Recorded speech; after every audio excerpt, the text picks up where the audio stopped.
नमस्कार. मी जितेंद्र पापळकर, विभागीय आयुक्त, छत्रपती संभाजीनगर. श्री गुरु तेग बहादूर हे शीख धर्माचे गुरु या त्यांची 350वी शहीदी समागम आपण नांदेड येथे आयोजित केलेला आहे.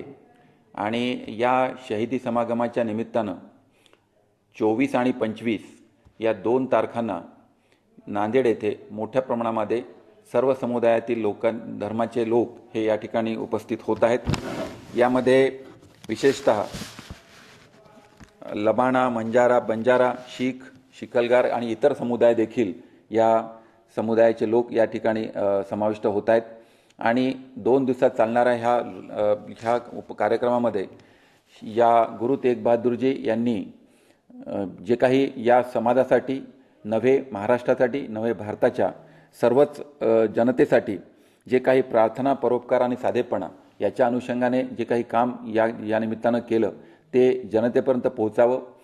भारतात नव्हे तर जगभरात गुरु तेग बहादूरजींच्या कामाचा प्रचार आणि प्रसार व्हावा या दृष्टिकोनातून ह्या शहीदी समागमाच्या 350व्या वर्षानिमित्त या कार्यक्रमाचं आयोजन या ठिकाणी होत आहेत.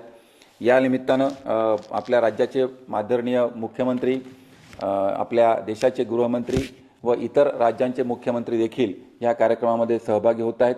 साधारणतः 10 लाख भाविक हे या निमित्तानं या नांदेडमध्ये सहभागी होतील अशी अपेक्षा आहे. त्यासाठी 8 लंगर आणि त्यांच्या सर्वांच्यासाठी निवासाची व्यवस्था ही देखील नांदेड येथे करण्यात येत आहे. जवळपास या ठिकाणी येत असलेल्या जनतेसाठी वेगवेगळ्या प्रकारचे आरोग्य शिबिर, त्यांच्यासाठी त्यांच्या शासकीय सर्व विभागांचे स्टॉल्स, काही उद्योजकांचे स्टॉल्स हे देखील त्या ठिकाणी राहणार आहे.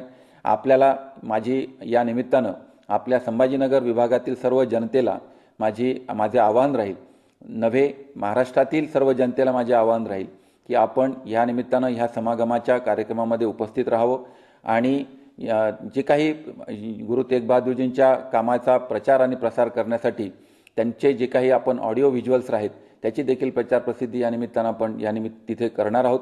आणि हे करत असताना माझी सर्व जिल्हाधिकारी महोदयांना विनंती राहील की ज्यांना या कामासाठी सेवा द्यायच्या असतील त्यांनी त्यांच्या सेवा या गुरु तेग बहादूरजींच्या निमित्तानं नांदेड येथे त्यांना उपलब्ध करून द्याव्यात.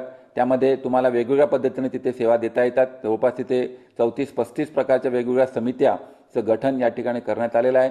त्याच्यामध्ये लंगरपासून ते तुमच्या बूट व्यवस्थापन समितीपर्यंत आणि सगळ्या प्रकारच्या वेगवेगळ्या स्टॉल्समध्ये आपल्या ज्या काही सेवा आपल्याला उपलब्ध होतील त्या सर्व सेवा